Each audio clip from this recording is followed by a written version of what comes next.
All right, continuing with Finals Media Day and Jalen Williams. Go ahead. Jay, being such a young team, there were some questions about how inexperience might play against you. How you guys handled that, and how was Mark's role? How Mark play against those concerns? We try not to feed too much into what the media has to say in regards to inexperience, and I guess the thing early in the year was like being too young.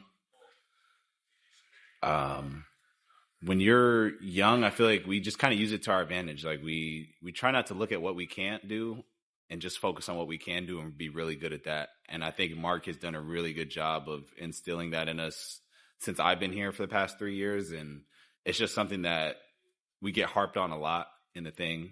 And as we grow through these experiences, young or not, you know, when you can learn from whatever situation you're thrown in, it makes you better. And I think that's why we're here right now in this moment. Again, same row in the center. Hey, Jalen, drafteados from Spain. I was going to ask you about that too, because we talk a lot with an Spanish ex-NBA player, and he always says that character means more than experience in the playoffs. And I think you guys, being such a young group, really embody that. So how do you feel about that statement? No, I think it's true. I think, honestly, if you look at both teams, you look at Indiana and you do a closer look on them, they're like us. Like, you can see the team chemistry they have. You can see that they love playing with each other and they enjoy being in these moments together. And I think that's starting to look like what the blueprint of the NBA is. When you get a group of guys that like playing with each other and like doing stuff for each other and just are constantly willing to like make the extra sacrifices, extra plays for each other while we go through these ups and downs of the season, I think that's what makes you a good team. Steve, on your right. Hi, Steve Ashburner, NBA.com. You draw duty defensively where you're asked to guard smaller, guard bigger. I'm just wondering what prepared you to be able to handle those type of demands, and any key ingredients to actually being successful at that? God had me grow at the right time in college. So I was short for a long time, so I was guarding little guards, and then obviously I grew. And I think that kind of helped. Obviously, the taller you are, you can guard more positions. The Thunder did a really good job, I think, grooming me into that. Just throughout my first year, they just put me in so many different situations, and I was able to learn from them and get better through the situations. And I think I was in a really good position to where, like, as a rookie, I was able to do like trial and error and do a bunch of stuff like that. So when I get to these moments now, I've had more years under my belt to like learn how to guard bigger guys, learn how to guard smaller guards. So I've been able to like grow through the process of doing that. And then defense is a mentality too. Like, regardless of who you're guarding, if you go out there and compete, you know, you could be pretty good defensively. Over here on the left, Joel. Joel Lorenzi, the Oklahoman. Dub, you said after the Denver series, I believe, that you hadn't really slept leading up to Game 7. How have you sort of handled the emotions leading up to the series? How have you digested this, and have you had time to sort of put into perspective, you know, what it means for you to be in the finals in year 3? I haven't really wrapped my head around the fact that I'm in the finals. I did like the correspondence thing 2 years ago, or I guess like a year ago. No, 2 years ago, right? Yeah, 2 years ago. And it feels like life has been such a blur since that. I'm still trying to like get over the fact that my brother's in the NBA. Like, there's so many like things that have happened since then that I'm still trying to take in. So it's definitely a blessing that we're here. And I try not to get too caught up in it because we still have a job to do. And I'm trying to like really focus on that. But it is, whenever I can like get a couple days off to like really look at it. And this past week, like, I've been able to like really just be able to take a step back and just look at how far I came. Standing on the right, Dan. Jalen, Dan Devine, Yahoo Sports. As you've had this sort of longer layoff and opportunity to get a closer look at Indiana, look at them, what sort of leapt off the screen about the way they operate offensively? You know, what makes them maybe a different challenge than some of the other offenses that you've dealt with so far? I think everybody's seen it.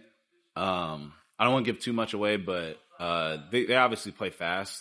That's their thing. And so you kind of got to tip your hat to them. The playoffs is just historically something that really slows down pace. So for them to be able to impose their will on that and obviously win the last 3 series they played, doing how they want to do it, I think is really impressive. So that's what we've kind of like seen, and I don't think that's really like a big secret, but that's where they're unique. Fourth row, Vince. Jalen, Vince Goodwill, Yahoo Sports. It wasn't like you guys are just sort of coming out of nowhere. You were a pretty good team last year, but you're so much more dominant this year with the net rating, the point differential, and everything else. Was there a moment, or have you taken a moment to appreciate how dominant you guys have been? You've had a lot of blowouts. There's been a lot of instances where you've sat the fourth quarter. Has there been a moment of even reflection through this in the locker room saying, guys, this is different than last year? I think maybe like middle of the year. I think not having bigs, like you remember like Hart and Chet were out for like a good majority of the season too. I think for us to be as successful as we were during that, I think was a big moment for us. But at the same time, it's a very like weird position you get put in because you want to look back at the regular season, but you really don't get any regular season awards. You know what I mean? So, and I think just the playoffs come up so fast, you can't really look back at it. So hopefully, we're trying to win the finals. That's where where our focus is, and we can look back on this later on. But I would just say the middle of the year was more like where our confidence got going from that. Third row on your right. Hey, Jalen. Scott Kamsel from The Score. I'm just curious, playing alongside Shea as long as you have, what's the biggest thing you've learned from even being around him, playing with him, anything like that? His mentality. He's just a winner. Like, he just has I'm going to get it done mentality, and I think that's kind of rubbed off on the rest of the team. You can always see he doesn't make excuses, and I think that just bleeds over into the team. So I would say I've probably taken that from him, and I think I think that's where he's grown up to, just as a leader. And I'm not saying that he wasn't early on in his career, but I think just for our team, he's been really good leading us that way, and he's a good lead by example. David Aldridge in the back right. Okay, told you who I am.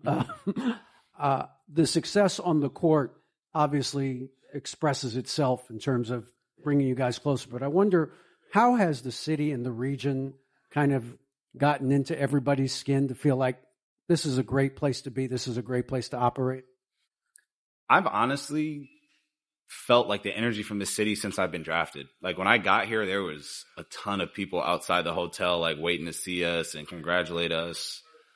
I always compare it to like a small local, like, high school football team being really good, and like the city around them kind of like gathers around them. Like, that's how Oklahoma is.